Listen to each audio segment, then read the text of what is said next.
आपके अपने YouTube channel advocate दीप legal hub में। आज के इस वीडियो में हम बात करेंगे भारतीय दंड संहिता की धारा 494 और 495 के बारे में। इस वीडियो में आपको ये भी बताया जाएगा कि इन धाराओं में अगर आपके ऊपर कोई केस किया गया है तो आप उनसे कैसे बच सकते हैं, और साथ ही साथ अगर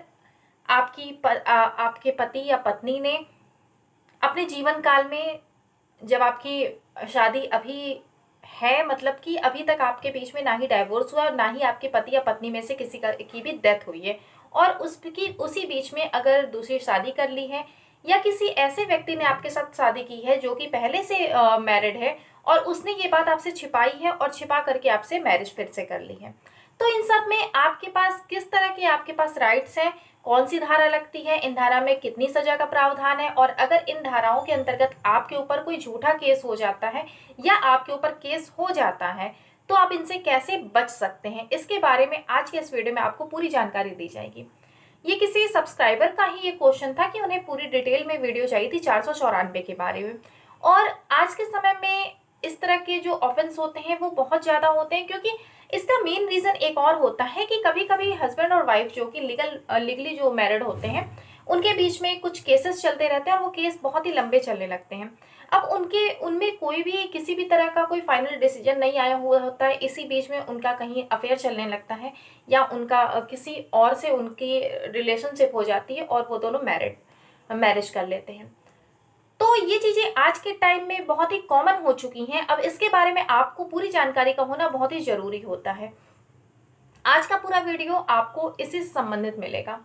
सबसे पहले तो हम बात करते हैं कि धारा 494 आईपीसी का सेक्शन है 494, ये क्या कहता है। तो आईपीसी का सेक्शन जो 494 है वो ये कहता है कि अपने पति या पत्नी के जीवन काल में अगर कोई भी व्यक्ति कोई दूसरा विवाह कर लेता है, जैसे कि आप हस्बैंड वाइफ हैं, अब हस्बैंड और वाइफ के बीच में डाइवोर्स नहीं हुआ है, उनकी मैरिज अभी भी कंटिन्यू चल रही है, या फिर दोनों ही जीवित हैं, अभी दोनों में से किसी की भी डेथ नहीं हुई है, और उसी बीच में पति या पत्नी कोई भी एक, जो कपल में से कोई भी एक है, वो क्या करता है, वो दूसरा विवाह कर लेता है, मतलब दोनों की मैरिज अभी भी चल रही है, दोनों अभी भी जीवित हैं, और उसके बाद भी कोई भी एक व्यक्ति दूसरा विवाह कर लेता है किसी अन्य के साथ। अब ऐसे में कौन सी धारा लगती है, ऐसे में लगती है धारा 494, सेक्शन 494 का यहाँ पर यूज होता है। अब ये जो धारा 494, इसमें केस कौन करेगा, तो केस पीड़ित व्यक्ति करेगा, मतलब कि अगर हस्बैंड ने दूसरा विवाह किया है तो वाइफ केस करेगी, और अगर वाइफ ने दूसरा विवाह किया है तो हस्बैंड केस करेगा। जो भी पीड़ित होगा वो केस करेगा 494 का। 494 में अगर हम पहले सजा की बात कर ले तो ये जो सजा का इसमें प्रावधान बताया गया है, ये बताया गया है कि 7 साल तक की सजा इसमें हो सकती है, और साथ ही साथ आर्थिक दंड भी लगाया जा सकता है, मतलब कि जुर्माना भी लगाया जा सकता है। तो जिसके ऊपर भी ऑफेंस बनता है, अगर इसमें प्रूफ वगैरह सारे मिल जाते हैं और जज साहब को ये लगता है कि जो ऑफेंस है ये बिल्कुल ही सही है, जो केस किया गया ये सही है, तो वो जब फाइनल डिसीजन देते हैं 494 का, जब आपके ऊपर ऑफेंस बन जाता है तो आप 7 साल तक की सजा भी आपको मिल सकती है, और साथ में आपको जुर्माना भी आपके ऊपर लगाया जा सकता है। तो ये बात हो गई कि इसमें कितनी सजा का प्रावधान है, और ये जो धारा है वो नॉन कॉग्निजेबल ऑफेंस बताती है, और साथ ही साथ इस धारा में अगर आप चाहिए तो समझौता योग्य धारा है, मतलब अगर हस्बैंड वाइफ हैं दोनों एक दूसरे से समझौता कर लेते हैं तो समझौता दोनों के बीच में हो जाएगा। तो ये है धारा 494। अभी इसमें आगे चल के आपको बचाव भी बताया जाएगा कि इस धारा से आप किस तरीके से खुद को बचा सकते हैं। ऑफेंस अगर आपके ऊपर इस धारा में केस किया गया तो आप किस तरीके से बचा सकते हैं। दूसरी बात एक और हम करते हैं, पहले धारा 495 के बारे में, 495 के बारे में। आईपीसी का सेक्शन है 495। तो ये क्या कहता है, ये बात कहता है कि जैसे कि दो हस्बैंड और वाइफ हैं, एक व्यक्ति है वो पहले से मैरिड है, अब वो किसी दूसरी महिला के साथ शादी कर लेता है और उससे अपने पहले विवाह की बात वो छुपा लेता है, मतलब वो मैरिड है, उसकी जो पत्नी है अभी भी जीवित है, और साथ ही साथ उन दोनों के बीच में कोई भी डाइवोर्स भी नहीं हुआ है। ये जो धारा है वो हस्बैंड और वाइफ दोनों पर रिलेट करती है, मतलब दोनों पर ही लागू होती है, लेकिन हम यहाँ पर एग्जांपल आपको दे रहे हैं कि अगर कोई हस्बैंड है, उसने किसी दूसरे के साथ कोई मैरिज की है और उसने अपनी पहले मैरिज की बात उस सेकंड पत्नी से छुपा ली है, जो उसकी दूसरी पत्नी है उससे ये बात छिपा ली है, और अभी भी उसका जो पहला विवाह है वो अभी भी कंटिन्यू है, मतलब अभी उसमें किसी भी तरह का कोई डाइवोर्स नहीं हुआ है और उसकी पहली पत्नी जीवित है। तो ये जो सेकंड मैरिज की जो वाइफ है वो क्या कर सकती है, वो ऐसे व्यक्ति के ऊपर केस कर सकती है धारा 495 में कि उससे छिपा करके दूसरा विवाह किया गया, उसे इस बात की जानकारी नहीं थी कि जिससे वो मैरिज कर रही है वो पहले से ही शादीशुदा है और उन दोनों के बीच में अभी भी हस्बैंड वाइफ का रिलेशन है। तो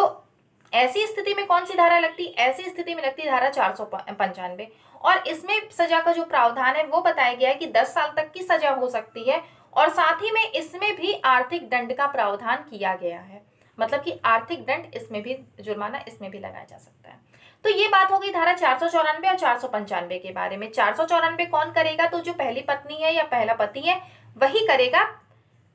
अपने पति या पत्नी के खिलाफ। और 495 कौन करेगा, 495 का राइट सेकंड मैरिज के हस्बैंड या वाइफ को मिला हुआ है कि अगर उसे जो मैरिज की गई है वो छिपा करके की गई है, तो ऐसी स्थिति में वो 495 का यूज कर सकते हैं। इसमें हम बात करते हैं कि अगर आपके ऊपर 494 का केस हुआ है, आपके पति या पत्नी ने आपके ऊपर 494 का केस किया है, मतलब उसने ये किया है कि आपने सेकंड मैरिज कर ली है और अभी भी आपकी जो फर्स्ट मैरिज है वो कंटिन्यू है, मतलब अभी भी उस आप जीवित हैं या फिर आपके बीच में किसी भी तरह की कोई भी डाइवोर्स की डिग्री अभी नहीं मिली हुई है आपको। तो ऐसी स्थिति में क्या होगा कि अगर कोई भी व्यक्ति आपके ऊपर 400 कोई भी आप हस्बैंड या वाइफ में से कोई भी व्यक्ति का मतलब है हस्बैंड या वाइफ जो भी केस कर रहा है, तो अगर वो करते हैं तो ये चीज उन्हें प्रूफ करना होगा कि आपने मैरिज की है। अब ये प्रूफ कैसे होगा, तो ये प्रूफ होगा जैसे कि आपने किसी मंदिर में शादी की है दूसरी और वहां पर आपने सारे रीति रिवाज अपने फुलफिल किए, सप्तपदी वगैरह सारी चीजें हुई। जैसे अगर हम हिंदू मैरिज की बात करें तो हिंदू मैरिज में सप्तपदी का पूरा होना बहुत जरूरी होता है किसी भी विवाह को संपूर्ण करने के लिए। तो उन्हें सबसे पहले ये प्रूफ करना होगा कि सप्तपदी का हुआ है। इसके बाद फिर हम देखते हैं कि कहीं कहीं ये होता है कि कुछ फोटोग्राफ्स वगैरह से ये लोग प्रूफ करना चाहते हैं, तो फोटोग्राफ्स हर जगह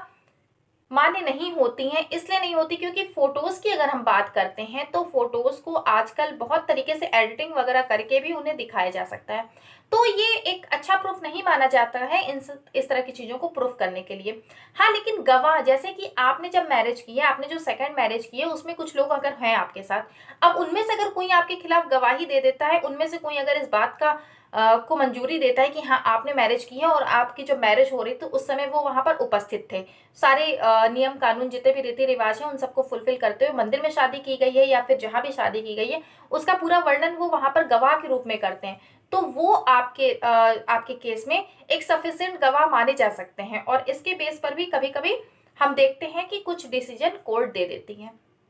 इसके अलावा फिर जिस मंदिर में आपने शादी की है, अगर मंदिर में की है तो उसके सर्टिफिकेट वगैरह प्रूफ में लगाया जा सकता है कि आप मंदिर में आपने शादी की है, उसका सर्टिफिकेट वहां पर लगाया जा सकता है।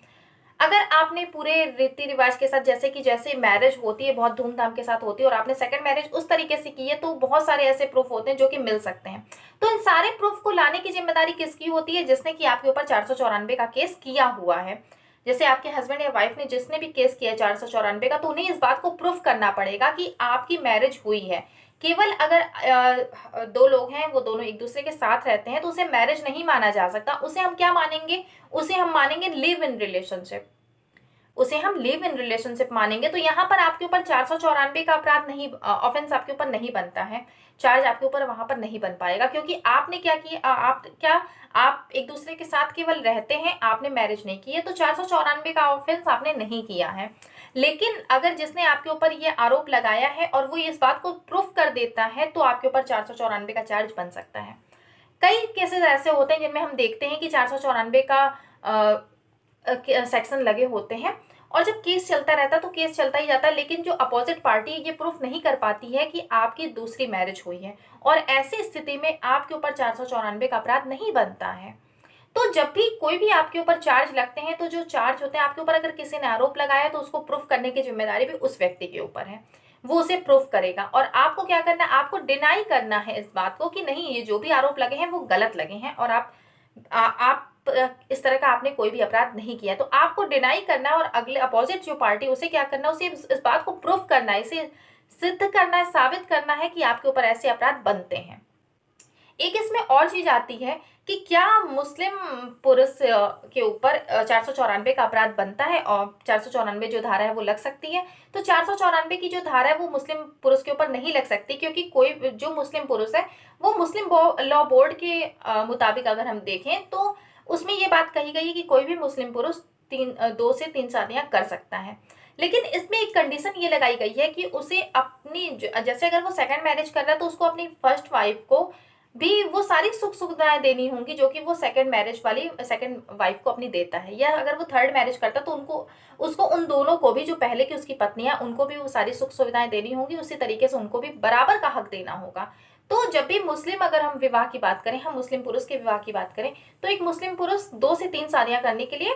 सक्षम है, मतलब वो इतनी शादियां कर सकता है। लेकिन अगर हम हिंदू विवाह की बात करें, सिख की करें, बौद्ध की करें, तो हम ये देखते हैं कि इसमें केवल एक मैरिज को ही बताया गया है। मतलब कि आपको केवल एक मैरिज की ये सारे जो धर्म है वो बात करते हैं। तो जो 494, 495 वो इन सब पर तो लागू होती है, लेकिन मुस्लिम पुरुष पर ये लागू नहीं होती है। एक क्वेश्चन ये भी आया था कि अगर कोई मुस्लिम पुरुष शादी कर लेता है, दूसरी शादी करता है, तो क्या 494, 495 लगेगी? तो ये नहीं लगेगी। 494 और 495 का उसके ऊपर केस नहीं बनता है। इसके खिलाफ भी एक दो केसेस ऐसे थे जिसमें कि 494 और 95 का केस किया गया। 494 का केस किया गया था मुस्लिम पुरुष के खिलाफ, और उसमें ये बात कही गई थी कि वो बिना सहमति के, अपनी पहली पत्नी के बिना सहमति के दूसरा विवाह कर लेता है।